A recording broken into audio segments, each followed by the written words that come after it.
దేవుని నామమునకు మహిమ కలుగును గాక. యేసుక్రీస్తు ప్రభువారి పేరట మీకందరికీ ప్రత్యేకమైనటువంటి వందనాలు తెలియజేస్తూ ఉన్నాము. దేవుణ్ణి స్తుతించుదాం. హల్లెలూయా.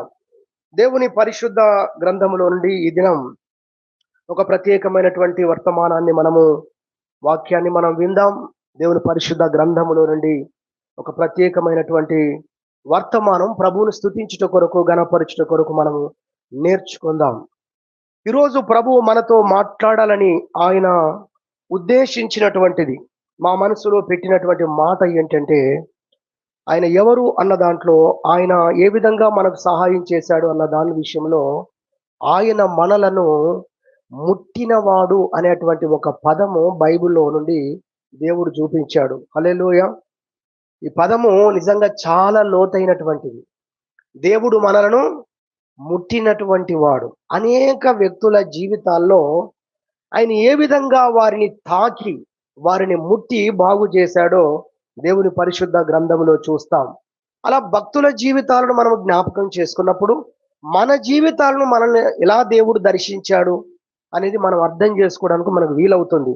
కాబట్టి ఈరోజు మన టైటిల్ ఏంటంటే, మనలను ముట్టిన దేవుడు లేదా మనలను స్పర్శించిన దేవుడు. హల్లెలూయా. చాలా అద్భుతమైనటువంటి లోతైన మాట.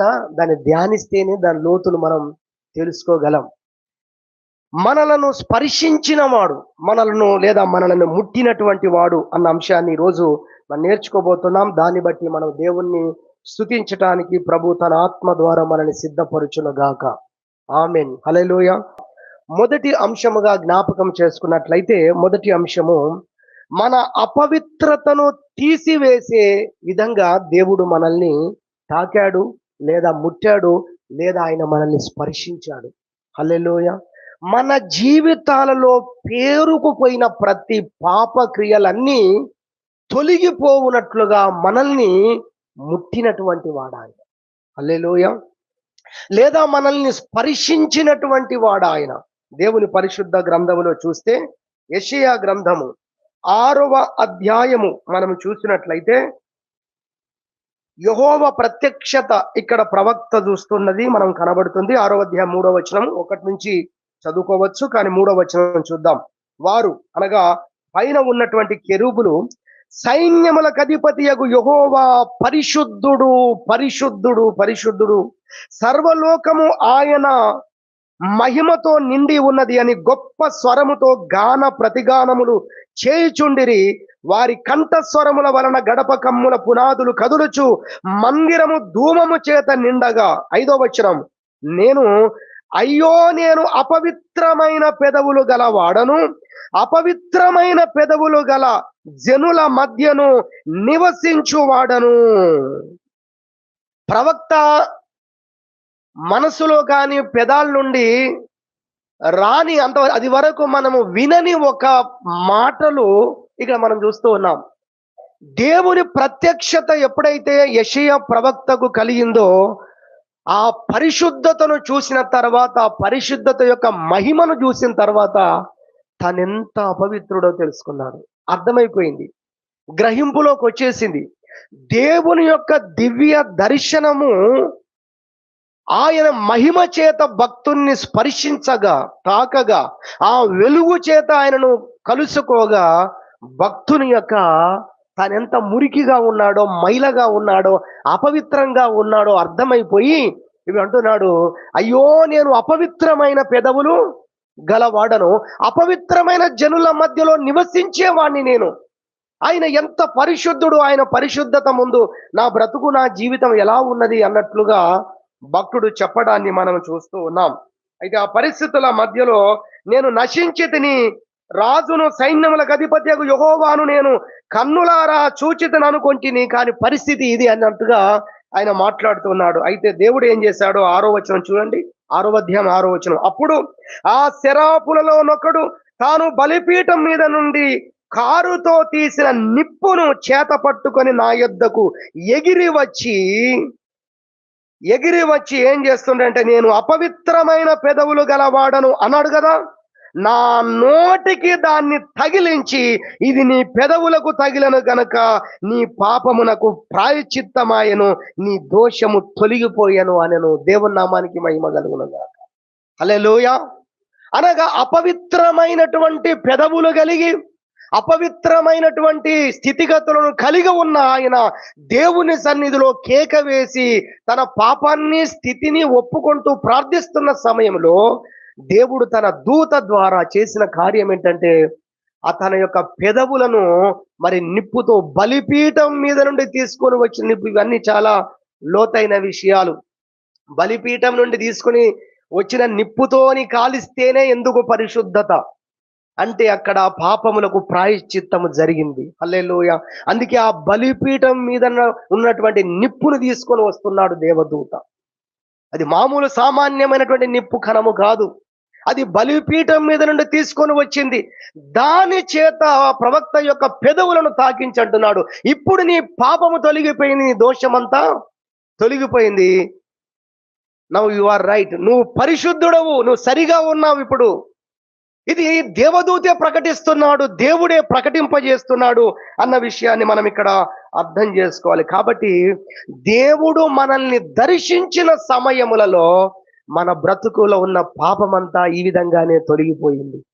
దాన్ని బట్టి దేవుణ్ణి మనం స్తుతించాలి. హల్లెలూయా. దేవుడు తన సన్నిధి ద్వారా మనల్ని దర్శించుండవచ్చు, దేవుడు తన వాక్యము ద్వారా మనల్ని దర్శించి ఉండవచ్చు, దేవుడు ఒక కార్యము ద్వారా మనం దర్శించి ఉండవచ్చు.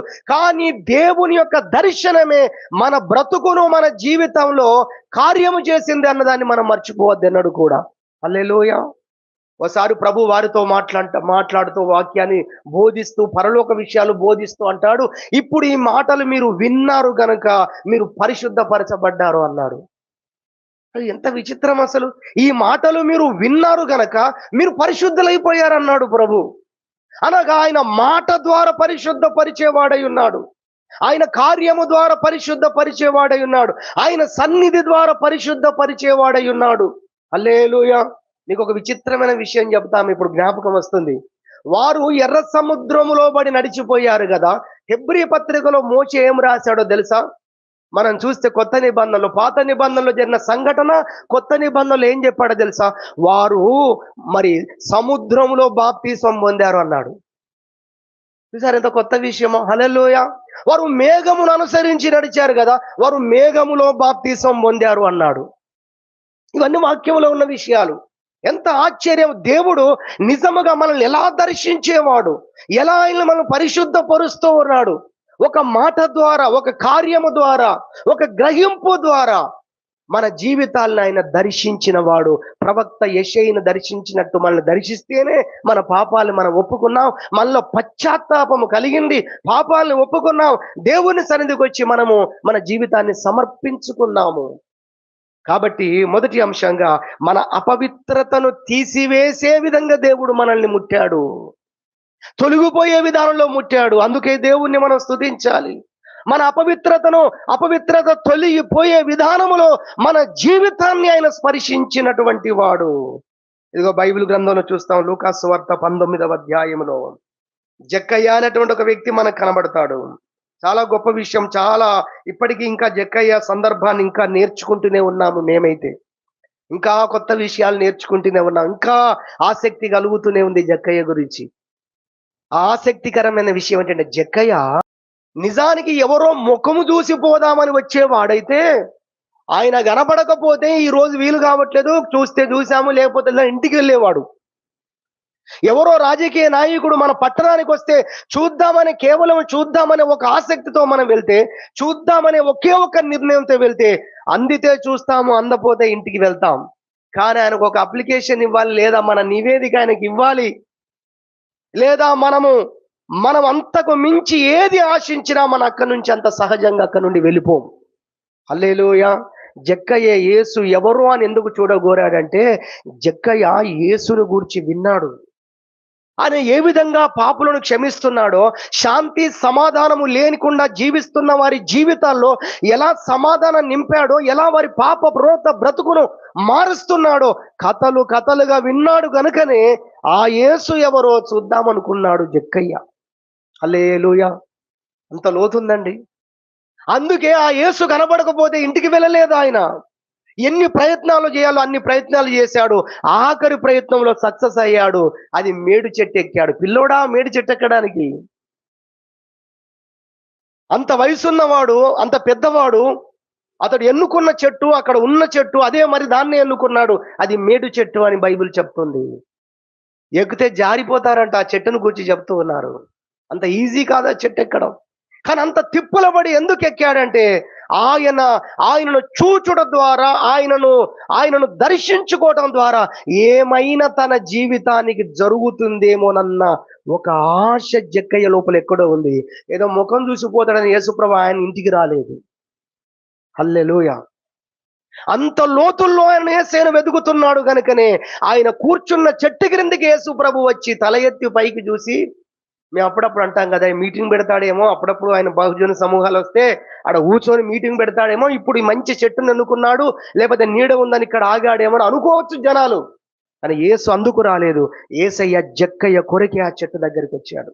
అందుకే ఆ చెట్టు దగ్గరకు వచ్చి తలపైకెత్తి చూసి, జక్కయ్య త్వరగా దిగుము, నేడు నేను నీ ఇంట భోజనమే చేయవలసి ఉంది అన్నాడు. హల్లెలూయా.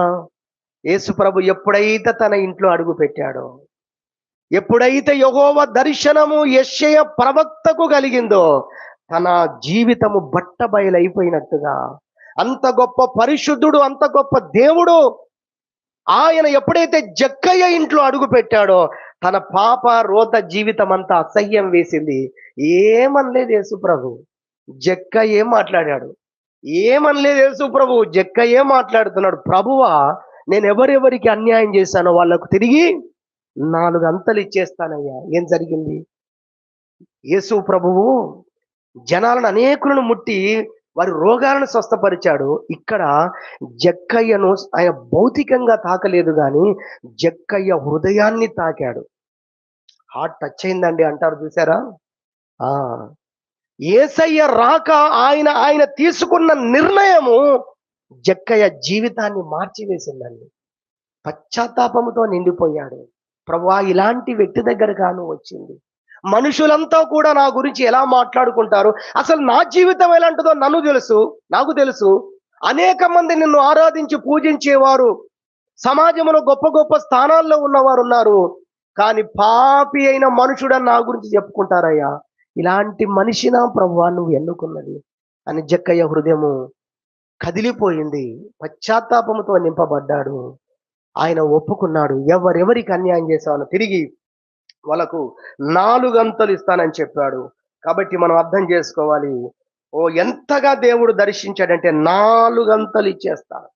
4 అంతలు ఇచ్చైనా సరే నేను శుద్ధి చేసుకుంటాను. నీ సన్నిధి ముందు నేను పాపిగా బ్రతకలేనయ్యా. హల్లెలూయా. నేను అలా ఉండలేనయ్యా. ఇక దైవ దర్శనము మనిషికి కలిగినప్పుడు, నిజంగా దేవుడు మనల్ని దర్శించినప్పుడు, మనల్ని స్పర్శించినప్పుడు మనుషుల జీవితాలు ఈ విధంగా మారిపోతాయి. అదిగో యెషయా జీవితం ఆ విధంగా పశ్చాత్తాపంతో నింపబడి ప్రార్థన చేశాడు. ఇక్కడ జక్కయ్య కూడా తన జీవితంలో ఉన్న పాపాలను ఒప్పుకుంటూ విడిచిపెట్టడం జరుగుతుంది. కారణం ఏంటంటే ఆయన అపవిత్రతను తీసివేసే విధంగా ఆయన ప్రజలను స్పర్శించే దేవుడు ఆయన, తాకే దేవుడు ఆయన, ఆయన ముట్టే దేవుడు ఆయన, దర్శించే దేవుడు ఆయన అనేది మొదటిగా దేవుని యొక్క వాక్యంలో మనం నేర్చుకుంటున్నాము. యేసు ముట్టగా పాపి ఏమయ్యాడంటే పరిశుద్ధుడయ్యాడు. యేసు దర్శించగా, యేసు జక్కయ్యను స్పర్శించగా పాపి ఏమైపోయాడు? పరిశుద్ధుడైపోయాడు. అందుకే యేసు అన్నాడు, ఇదిగో ఇతడు కూడా అబ్రహాము కుమారుడు. దాని అర్థం ఏంటో తెలుసా? పరిశుద్ధుడు, పరిశుద్ధ జనం. దేవుని నామానికి మహిమ కలుగును గాక. హల్లెలూయా. ఆయన ఒక్కసారి మన జీవితాన్ని తాకితే మన పాపపు యొక్క గతమంతా కూడా ఆ ఒక్క క్షణంలో తుడిచిపెట్టుకొని పోతుంది. ఎన్ని సంవత్సరాల పాపమో జక్కయ్య పేర్చుకున్న పాపం, కానీ ఒక్క రోజు, ఒక్క క్షణము జక్కయ్య జీవితాన్ని దేవుడు దర్శిస్తే గతకాలపు పాపపు నీడలన్నీ ఆయన బ్రతుకులోంచి పోయాయా లేదా అన్న సందేహము లేకుండా యేసయ్య అనౌన్స్ చేస్తూ ఉన్నాడు. హల్లెలూయా. జనాలందరికీ ఇది తెలియాలి అన్నట్టుగా యేసుప్రభు ఏం చేశాడు? బయటికి ఆ విషయాన్ని చెప్తున్నాడు. అక్కడ ఉన్న వారందరూ వింటున్నారు.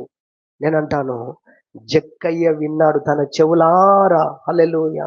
ఎంత గొప్ప సంతోషం ఎంత గొప్ప ఆనందముతో తన పశ్చాత్తాపం అంగీకరించబడింది, తన ఒప్పుకోలు అంగీకరించబడింది ఈ రోజున. కాబట్టి ఇప్పుడు అతనికి ఒక అధికారపూర్వకమైన క్షమాపణ వచ్చింది జక్కయ్యకు.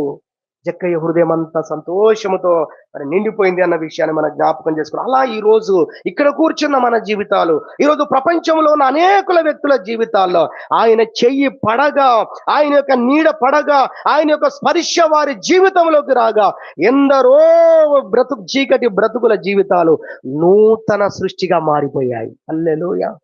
అంత గొప్ప దేవుని నిజంగా మనం ఎంత స్తుతించాలి, ఎంత ఆరాధించాలి.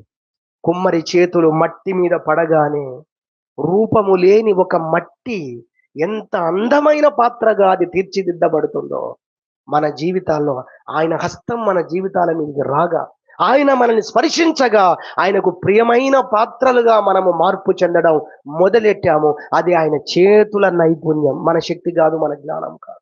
దేవుని నామానికి మహిమ కలుగును గాక. హల్లెలూయా. ఇది మొదటి అంశముగా దేవుని వాక్యములో నుండి జ్ఞాపకం చేస్తున్నాము. ఒక కుష్ఠరోగి యేసు ప్రభు దగ్గరకు వచ్చి అంటాడు, ప్రభువా నీకు ఇష్టమైతే నన్ను శుద్ధినిగా చేయగలవు. అంటే చెయ్యి, నీకు ఇష్టమైతేనే. చాలా గొప్ప మర్మం అండి ఇది, చాలా గొప్ప లోతైన మాట. ఇలాంటి ప్రార్థనలు అసలు సామాన్యమైన ప్రార్థనలు కావు ఇవి. నువ్వు చెయ్యాలంతే. కొందరు ప్రార్థనలు ఎలా ఉంటాయంటే, ఒక దైవజనుడు అన్నాడు, యేసు ప్రభువును గద్దించే విధంగా ఉంటాయంట. యేసు నామములో నువ్వు చేయాల్సిందే ప్రభువా అంటే, యేసు ప్రభుని అమ్మ పిల్లలు దడుచుకుంటారు. అలా వేడుకునే ప్రార్థన ఎలా ఉండాలి, అడిగే ప్రార్థన ఎలా ఉండాలి అన్నాడు ఒక దైవజనుడు. కొంతమంది అలా చేసే సందర్భాలు కనబడతాయి మనకు, తెలుసో తెలియకో. కానీ ఈ కుష్ఠరోగి చేస్తున్న ప్రార్థన, ప్రభువా నీకు ఇష్టమైతేనే నన్ను బాగు చేయి, మరి నాకు ఇష్టం లేకపోతే నేను అలానే ఉంటాను ప్రభు. నేను బాగుపడకపోవడం నా కష్టాన్ని బట్టి కాదు ప్రభువా, నీ ఇష్టాన్ని బట్టి చేయన్నాడు. ఇలాంటి భక్తుడు ఉన్నాడండి అసలు ఈ రోజున. ఉంటే వాళ్ళు తక్కువ మంది ఉంటారు. హల్లెలూయా. ఎంత గొప్ప, ఎంత ఎత్తులో ఉన్నాడు ఈయన. అసలు ఆయన కలిగి ఉన్న వ్యాధి ఏంటో తెలుసా? కడుపు నొప్పి, కాలు నొప్పి కాదండి, కుష్ఠరోగము. ఆ దినాల్లో కుష్ఠరోగము ఒక పాప శాపగ్రస్తులకు కలిగే రోగంగా భావించే దినాలవి. ఆ విధంగానే ఆ రోజు శాపం వచ్చేది. ఆ రోజు ఆ విధంగానే ఉన్న దినాలవి కూడా. అందుకే వారిని జనాల్లోకి రానిచ్చేవారు కాదు. వారు ఊరు దాటి మరొక ఊరికి వెళ్ళాలంటే ఊరి పొలిమేరలో నడుచుకుంటూ వెళ్ళాలి. ఆ పొలిమేరల్లో పొలాల్లో పనిచేసేవారు ఉంటారు, పనులు మోసుకొచ్చేవారు ఉంటారు. కాబట్టి దారికి ఎదురుపడ్డాడో సమస్య. కాబట్టి ఒక అపవిత్రుడు వస్తున్నాడు, దారి ఇయ్యండి, దారి తొలగండి, అరుచుకుంటూ రావాలండి. రాజాది రాజాని రాజులు పిలిపించుకుంటారు, రాజు వస్తుంటే. రాజకీయ నాయకులు పిలిపించుకుంటారు అలా ఇలా అని బిరుదులు పెట్టుకొని. కానీ ఈయన తన గురించి ఏం చెప్పుకోవాలో, ఆ హృదయం ఎలా ఉంటుందో ఒకసారి ఆలోచించారా ఎప్పుడైనా మీరు? ఒక అపవిత్రుడు వస్తున్నాడండి, దారివ్వండి అని అరుచుకుంటూ రావాలంట. అతడు బయలుదేరే రోజు కూడా గాలి ఏ దిశన వీస్తుందో గాలి దిశను బట్టి ప్రయాణం చేయాలా చేయొద్దా డిసైడ్ చేసుకోవాలంట. ఎందుకో తెలుసా? కుష్ఠరోగిని తాకిన గాలి మిగతా ప్రజలను తాగితే వాళ్ళు అపవిత్రులు అయిపోతారని భయపడే దినాలవి. ఎన్ని కష్టాలు, రోగం ఒక సమస్య అయితే మనుషుల ద్వారా తాను ఎదుర్కొనే పరిస్థితి ఎంత భయంకరం అండి. ఇలాంటి ఒక కుష్ఠరోగి దూరంగా ఉంది, నేను పాపినేనయ్యా అనే పశ్చాత్తాపంతో నిండిపోయి, ప్రభు అయినప్పటికీ ఎంతో మందిని బాగు చేశావు, నీకు ఇష్టమైతేనే నన్ను శుద్ధినిగా చేయగలవు, చేస్తావా ప్రభు అన్నట్టు అడిగాడు. ప్రభు వెంటనే అన్నాడు, నాకు ఇష్టమే, శుద్ధుడవు కమ్మని చెప్పి వాణ్ణి ముట్టాడు అని బైబిల్లో రాయబడి ఉంది. యోహాను సువార్త, మరి మార్కు సువార్త 1వ అధ్యాయం 41వ వచనంలో ఆయన కనికరపడి చెయ్యి చాపి వానిని ముట్టి, కనికరపడి ఏం చేశాడట? తాకరండి ఎవరు అసలు ఆయనను. కానీ యేసు ప్రభువు ఆ పాపముతో ఉన్న వ్యక్తి, ఆ రోగముతో ఉన్న వ్యక్తిని ఏం చేస్తున్నాడంటే ముట్టుకున్నాడు. కానీ మరుక్షణమే అతని చేతులను చూసుకున్నప్పుడు పావనమైపోయాయి. హల్లెలూయా, హల్లెలూయా. మనం నేర్చుకుంటున్న మొదటి అంశం, అపవిత్రతను తొలగించే విధంగా ఆయన మనల్ని ముట్టినవాడు. ఇదిగో అతని పాప శాపము, దాని ద్వారా వచ్చిన రోగము టోటల్ గా రోజు ఆ వ్యక్తిని విడిచిపెట్టి పోయింది ఒక్క స్పర్శ ద్వారా అనే విషయాన్ని దేవుని యొక్క వాక్యములో నుండి ఈ సమయంలో మనము నేర్చుకుంటున్నాము. కాబట్టి మొదటి అంశము మీరందరూ గ్రహించాలని ప్రభు పేట జ్ఞాపకం చేస్తున్నాం. మన అంశము ఆయన మనల్ని ముట్టినటువంటి దేవుడు అన్న ఈ అంశంలో మొదటి అంశముగా మన అపవిత్రత తొలగిపోయే విధంగా మనల్ని ముట్టినవాడు. జక్కయ్యను దర్శించినట్టుగా, యెషయాను దర్శించినట్టుగా, ఇదిగో ఈ కుష్ఠరోగిని దర్శించినట్టుగా మన జీవితాలను, మన బ్రతుకులను దర్శించి మనల్ని పరిశుద్ధపరిచిన దేవుణ్ణి మనం స్తుతించాలి, మనము ఆరాధించాలి అని దేవుని యొక్క పరిశుద్ధ గ్రంథము నుండి మనము ఈ యొక్క వాక్య భాగాన్ని నేర్చుకుంటున్నాం. రెండవదిగా మనం చూస్తే ఆయన మన బంధకాల నుండి మనకు విడుదలనిచ్చినటువంటి వాడు ఆయన. మన బంధకాలు తొలగిపోయే విధముగా మనల్ని స్పర్శించినటువంటి దేవుడు. రెండవ అంశముగా మనం జ్ఞాపకం చేసుకున్నట్లయితే లూకా సువార్త 13వ అధ్యాయము 11 నుండి 13 వచనాల్లో 18 సంవత్సరాల నుండి మరి నడుము వంగిపోయినటువంటి పడిపోయిన ఒక స్త్రీ అక్కడ మనకు కనబడుతుంది. ఆ వాక్య భాగాలను గనక మీరు చూడగలిగినట్లయితే ప్రభు అక్కడ ఏం చేశాడో చాలా స్పష్టముగా ఆ లూకా సువార్తలో మనం చూసినట్లయితే లూకా సువార్త ఆ 13వ అధ్యాయము 11వ వచనమును మనం చూసినట్లయితే 18 ఏండ్ల నుండి బలహీనపరచు దయ్యము పట్టిన ఒక స్త్రీ అచ్చట ఉండెను. ఆమె నడుము వంగిపోయి ఎంత మాత్రమును చక్కగా నిలవబడలేకుండెను. యేసు ఆమెను చూచి రమ్మని పిలిచి, అమ్మా, నీ బలహీనత నుండి విడుదల పొంది ఉన్నావని ఆమెతో చెప్పి 13 ఇప్పుడు చూడండి, ఆమె మీద చేతులుంచగానే ముట్టాడు, ఆమెను తాకాడు, ఆమెను స్పర్శించాడు. ఆమె మీద చేతులుంచగానే ఆమె చక్కగా నిలవబడి దేవుణ్ణి మహిమపరిచెను. అక్కడున్న సమాజ మందిరపు అధికారులందరూ కూడా కోపపడి, ఇదిగో ఈ విశ్రాంతిని స్వస్థపరుస్తున్నావేంటి అని ఆయన్ని అడిగినప్పుడు ఆయన చెప్పిన మాట 16వ వచనం చూడండి, 13, 16. ఇదిగో 18 ఏండ్ల నుండి సాతాను బంధించిన అబ్రహాము కుమార్తె అయిన ఈమెను విశ్రాంతి దినమందు ఈ కట్ట నుండి విడిపింప తగదా అని ఆయనతో లేదా వారితో చెప్పాను. అడిగిన వ్యక్తితో చెప్తున్నాడు. ఆ కట్లలో నుండి విడిపించాడు ఆయన. ఎలా? ఆమెను ముట్టి అనే వాక్యాన్ని మనం దేవుని పరిశుద్ధ గ్రంథంలో మనం చూడగలుగుతున్నాము. కాబట్టి ఆయన మన బంధకాలు తొలగిపోయే విధంగా మనల్ని తాకినటువంటి వాడు, మనల్ని స్పర్శించిన వాడు అని దేవుని యొక్క వాక్యము ద్వారా జ్ఞాపకం చేసుకుంటున్నాం. సుదీర్ఘ కాలపు శ్రమ, నిజంగా చెప్పాలంటే 18 ఏండ్ల నుండి నడుము పడిపోయిన వ్యక్తి అంటే సుదీర్ఘ కాలపు ఆ బంధకాల్లో ఉంది. అది అలా నడుము పడిపోవడం గల కారణం అది సాతాను ద్వారా జరిగింది అన్న విషయాన్ని కూడా మనం ఇక అర్థం చేసుకోవచ్చు. అయితే దేవుడు అలాంటి బంధకముల నుండి ఆమెను విడిపించాడు అన్న విషయాన్ని ప్రభు పేరట ఈ సమయంలో జ్ఞాపకం చేస్తూ ఉన్నాం. అదేవిధంగా మార్కు సువార్త 7వ అధ్యాయం 32వ వచనం చూస్తే, మరి చెవుడు తర్వాత నత్తి ఉన్నటువంటి ఒక వ్యక్తిని అతని యొద్దకు, ప్రభు యొద్దకు తీసుకొని వచ్చినప్పుడు ప్రభు ఆ నత్తి తర్వాత చెవిటితనము తర్వాత సరిగా మాట్లాడలేనటువంటి ఆ వ్యక్తిని, అతన్ని ప్రభువు వాని మీద చెయ్యి ఉంచి స్వస్థపరిచాడు అనేది మీరు మార్కు సువార్త 7వ అధ్యాయం 32వ వచనం 33వ వచనంలో అయితే వాని చెవులలో వేళ్ళు పెట్టి అనే మాట కూడా మనకు అక్కడ కనబడుతుంది. వాని నాలుకను ముట్టి అనే మాట కూడా మీకు కనబడుతుంది. చాలా ఆశ్చర్యం ఇవన్నీ కూడా. నిజంగా దేవుడు మనల్ని ఏ విధంగా విడిపించాడు, విడిపిస్తున్నాడు అనేది మనం అర్థం చేసుకోవట్లేదు. మనం అర్థం చేసుకున్నప్పుడు దేవుణ్ణి మనం స్తుతించే వారంగా ఉంటాం. ఎక్కడి నుండి, ఏ స్థితి నుండి విడిపించాడంటే బంధకాలలో నుండి, రకరకాల బంధకాలు. కొంతమందికి మానసికమైనటువంటి బంధకాలు, ఆ ఆలోచన నుంచి వారు బయటికి రారు, ఆ సమస్య నుండి వారు బయటికి రారు. కొంతమంది రోగమనే బంధకాలు కావచ్చు, మానసికమైనటువంటి బంధకాలు.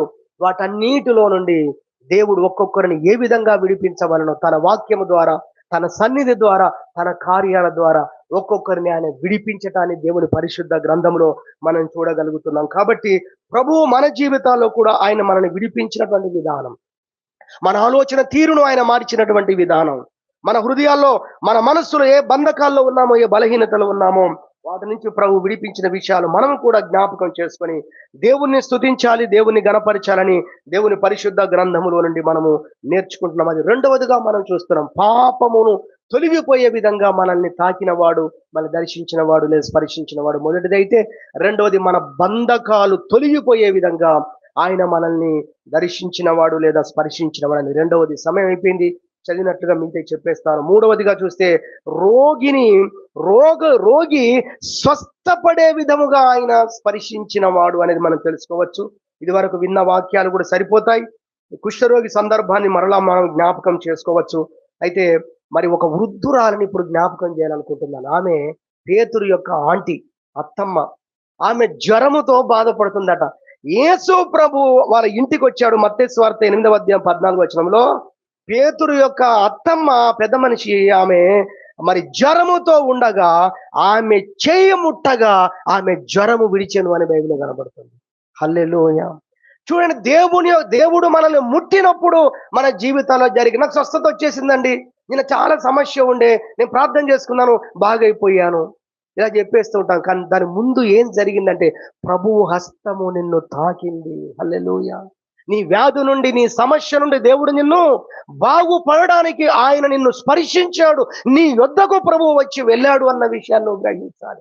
ఆయన తన హస్తమును నీ మీద పెట్టి ఆయన నిన్ను స్వస్థపరిచి వెళ్ళాడు అన్న విషయాన్ని కూడా నువ్వు గ్రహించి నువ్వు ప్రభువును స్తుతించాలి, ప్రభువును మరి మహిమపరచాలని మూడోదిగా జ్ఞాపకం చేస్తున్నావు. నాలుగోదిగా చూసినట్లయితే చాలా పెద్ద అంశాలు ఇవన్నీ కూడా, కానీ ఆ ఒక మాటలో చెప్పేస్తాను. అదేంటంటే ఆయన కృంగిన వారిని లేవనెత్తేటువంటి విధంగా ఆయన స్పర్శించేవాడు, లేదా కృంగిన వారిని లేవనెత్తు దేవుని యొక్క స్పర్శ.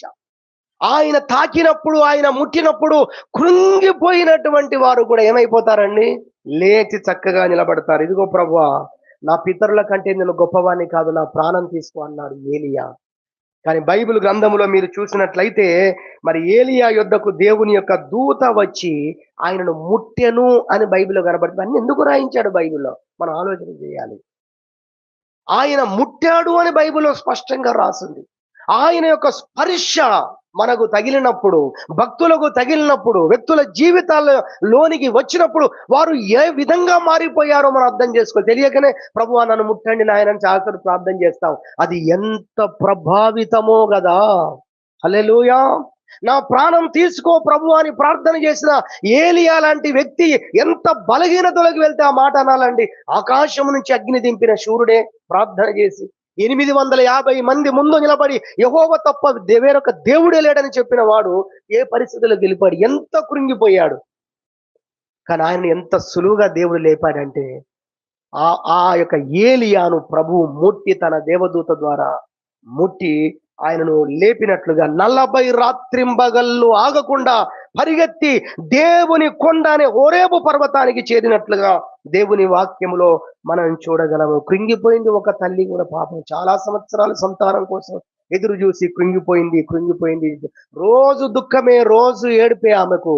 కానీ ఆమె జీవితంలో దేవుని వాగ్దానం పొందిన రోజున ఎలాంటి మాటలు పలికిందంటే మొదటి సమూయేలు గ్రంథం 2వ అధ్యాయం 8వ వచనం అంటది, దరిద్రులను మంటిలో నుండి ఎత్తువాడు నేను నమ్ముకున్న దేవుడు. హల్లెలూయా. ఆయన మంటిలో నుండి ఎత్తేవాడు. ఆయన దరిద్రులైనటువంటి వ్యక్తులను, యోబు గ్రంథం 5:11 ఉంది, దుఃఖపడు వారిని క్షేమమునకు లేవనెత్తు దేవుడు ఆయన. నువ్వు ఏడుస్తున్నావు, దుఃఖపడుతున్నావేమో, కానీ నువ్వు నమ్ముకున్న దేవుడు ఎలా నిన్ను దర్శించేవాడు, ఎలా నిన్ను స్పర్శించేవాడు, ఎలా నిన్ను లేవనెత్తేవాడు అంటే నీ దుఃఖ దినములన్నీ సమాప్తమయ్యే విధంగా క్షేమమునకు నిన్ను లేవనెత్తే దేవుడు అన్న విషయాన్ని అక్కడ దేవుని పరిశుద్ధ గ్రంథములో మనము చూస్తాము. 107వ కీర్తన 41వ చరణములో దరిద్రుల బాధను పోగొట్టి వారిని లేవనెత్తే దేవుడు అనేటువంటి మాట కూడా దేవుని పరిశుద్ధ గ్రంథంలో కనబడుతుంది.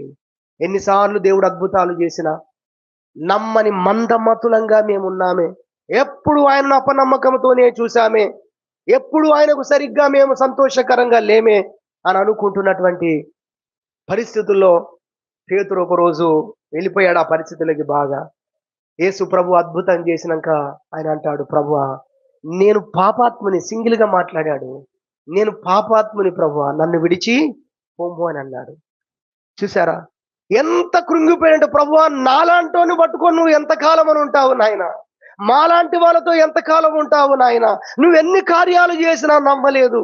ఈ పక్కన వల వేయండి అని నువ్వు చెబితే మా మనసులో పెద్ద నమ్మకమేమి లేదు నాయన, నిన్ను బాధ పెట్టొద్దని, నీ మాట తీసేయొద్దని నీ మాట చొప్పున వలేసాను కానీ నిన్ను నమ్మి కాదు నాయన. ఇలాంటి పాపాత్ములతో నా ప్రభువా నువ్వు డీల్ చేసేది, వ్యవహరించేది, ఉండేది అన్నట్టుగా ఆయన ఏమన్నాడో బైబిల్లో చూస్తే మనకు కనబడుతుంది. లూకాసు వార్త 5వ అధ్యాయం 8వ వచనంలో ప్రభువా నేను పాపాత్ముని, నన్ను విడిచిపోమ్మన్నాడండి. ఎంత కృంగిపోయాడో ఈ మాట చాలు. కానీ అలాంటి వ్యక్తుల జీవితాలను దర్శించి ఎంత గొప్పగా నిలబెట్టాడంటే, యేసు తప్ప వేరొక దేవుడు లేడు అని చెప్పేటట్టుగా అదే పేతురు నిలబెట్టాడు. పేతురు నీడ పడితే చాలని రోగులు ఆయన నీడ కొరకు బారులు తీసున్నారట ఆ రోజుల్లో. దేవుని నామానికి మహిమ కలుగును గాక. హల్లెలూయా. అయ్యా నువ్వు పంపదలిసినోనే పంపు నాయన, నన్నెందుకు పట్టుకొని వేలాడుతున్నావయ్యా అన్నట్టుగా మాట్లాడాడు మోషే. ఎంత కృంగిపోయాడు. 40 సంవత్సరాలు ఏదో చేద్దామని ముందుకు వెళితే రాజుకు విషయం తెలిస్తే నా పని అయిపోతుందని, విషయం బయటకు వచ్చేసిందని, సమయము గాని సమయములో ముట్టుకున్నానేమో, దేవుడు దర్శించక ముందే నేను తొందరపడి అడుగేశానేమో, అయ్యో ఎంత పని అయిపోయి, దేవుడు చేస్తాడు, చేసే లోపు నేను ఆగలేదేమో, నేను ముందడుగేశానేమో, వేయకుండా ఉండాల్సిందేమో అని అనుకొని ఏం చేశాడు, ఇక దేవుడు కార్యం చేసినప్పుడు చూద్దాంలే అని చెప్పి వెళ్ళిపోయాడు. ఆ రోజు కోసం కనిపెట్టుకుంటానన్నట్టుగా అక్కడికి వెళ్ళిపోయాడు. సంవత్సరం అయింది, 2 సంవత్సరాలు అయింది, 5, 10, 20, 30 సంవత్సరాలు అయిపోయింది. వివాహం అయింది, పిల్లలు అయ్యారు. అక్కడ 40 సంవత్సరాలు అయిపోయాయండి. 40 years లో వెళ్ళాడు, 40 సంవత్సరాలు అయ్యాయి. ఆ తర్వాత దేవుడు దర్శించి అతనితో మాట్లాడి, దేవుడు కనబడి దివ్య దర్శనం ఇచ్చినప్పుడు నిజానికి ఏ విధంగా ఉండాలి మోషే, కానీ దేవుడు ఎన్ని చెప్పినా ఏమంటాడు తెలుసా? ఏమంటాడు? నువ్వు పంపదలిసినన్నే పంపు ప్రభు అంటాడు. ఏలియాకు కూడా ప్రభు భోజనం పెట్టాడు. భోజనం పెడితే భోజనం తిని మళ్ళీ పడుకుంటాడు. అయితే ప్రభు విడిచిపెట్టలేదు. ఈ మాట మనందరము వినుటకు దేవుడు సహాయం చేస్తున్నాడు. హల్లెలూయా. ఏలియాకు దేవుని దూత వచ్చి లేపి భోజనం పెడితే శుభ్రంగా తిని మళ్ళీ పడుకున్నాడు. మీరు బైబిల్లో చూడండి. కొన్నిసార్లు దేవుడు మనం దర్శిస్తే అప్పుడు మనం ఉజ్జీవం వచ్చేసి, సరే ప్రభు అని ఏం చేస్తాం, మళ్ళీ అది కాదు కానీ ప్రభు నేను ఎలాంటినో, నా పరిస్థితులు ఎలాంటివో నీకు తెలుసు కదా, నన్ను విడిచిపెట్టు ప్రభు అన్నట్టుగా పడుకుంటాం మనం. ఏలియాలా పడుకున్నాడు. అయితే ప్రభు విడిచిపెట్టలేదు. అదే ఏలియాను మళ్ళీ దర్శించాడు దేవుడు. దేవుని నామాని మహిమ కలుగును గాక. ఎందుకు ఈ మాట చెప్తున్నానంటే, అక్కడ మోషేను కూడా దేవుడు దర్శిస్తే మోషే వెంటనే ఉజ్జీవంలోకి రాలేదు. ఎన్ని చెప్పినా ఒకటే మాట, ప్రభువా నీ మనసులో ఉన్నోని పంపు నాయన, నన్ను ఎందుకు ప్రభు అంటున్నాడు. అంత కృంగిపోయాడు. కానీ అదే మోషేను ఈజిప్టు దేశపు యొక్క ఫరోకు దేవుడుగా నిలబెట్టాడు. హల్లెలూయా. దేవుడు అన్నట్టుగా నిలబెట్టాడు. అంత గొప్ప కార్యాలు మరి చేశాడు అనేది మనం చూస్తాం. ఆ విధంగా దేవుడు అతని జీవితాన్ని దర్శించాడు. ఆయన కృంగిన వారిని లేవనెత్తేటువంటి దేవుడు అన్న విషయాన్ని దేవుని యొక్క పరిశుద్ధ గ్రంథంలో మనం చూస్తున్నాం. చివరి ఒకటే మాట చెప్పి ముగిస్తాను, సమయం అయిపోయింది ఆల్రెడీ. ఒకటే మాట ఏదంటే, ఆయన అంటరానితనము, తారతమ్యాలను చెరిపివేసే విధంగా ఆయన ప్రజలను స్పర్శించాడు, లేదా ముట్టాడు, లేదా తాకాడు. ఆయన ముట్టినప్పుడు ఏమైందంటే ప్రజల మధ్యలో ఉన్న తారతమ్యాలన్నీ చెరిగిపోయాయి. హల్లెలూయా.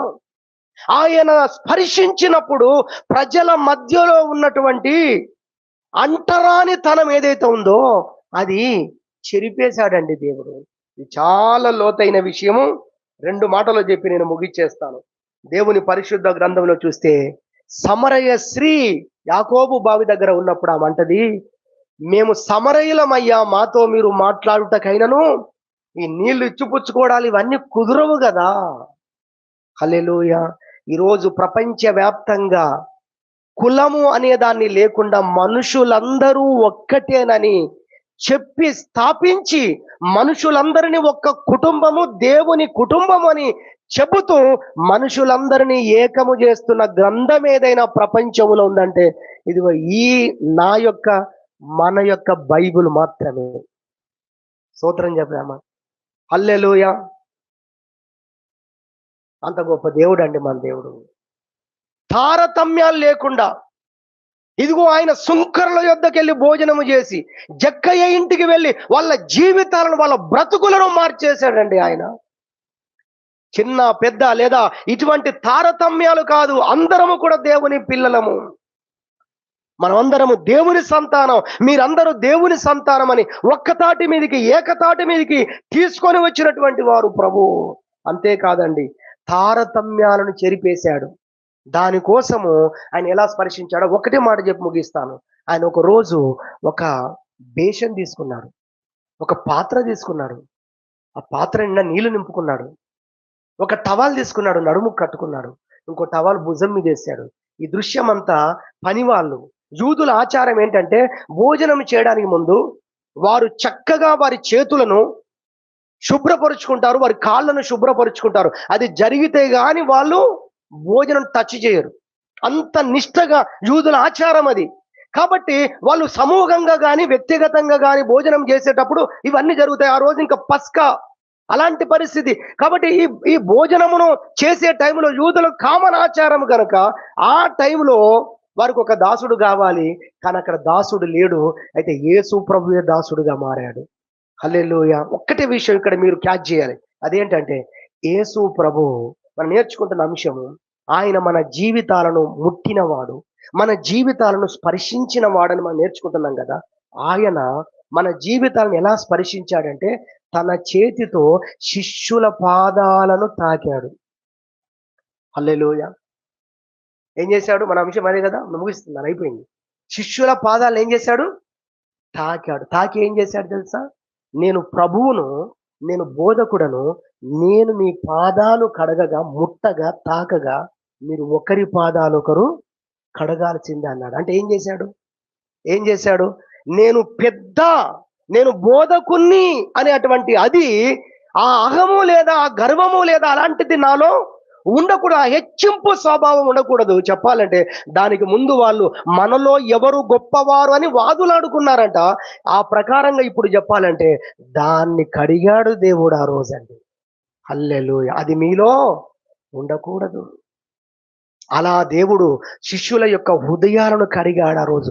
వారిలో పేరుకుపోయినటువంటి హెచ్చింపు స్వభావము తొలగిపోవునట్లుగా వారి పాదములను తాకి ఆ పాఠాన్ని నేర్పాడండి దేవుడు.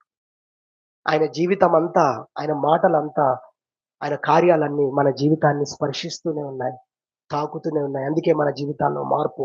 5 విషయాలు దేవుని యొక్క పరిశుద్ధ గ్రంథములో నుండి మనం నేర్చుకోవడం జరిగింది. ఈరోజు మన అంశం దేవుడు మనల్ని ముట్టినటువంటి వాడు.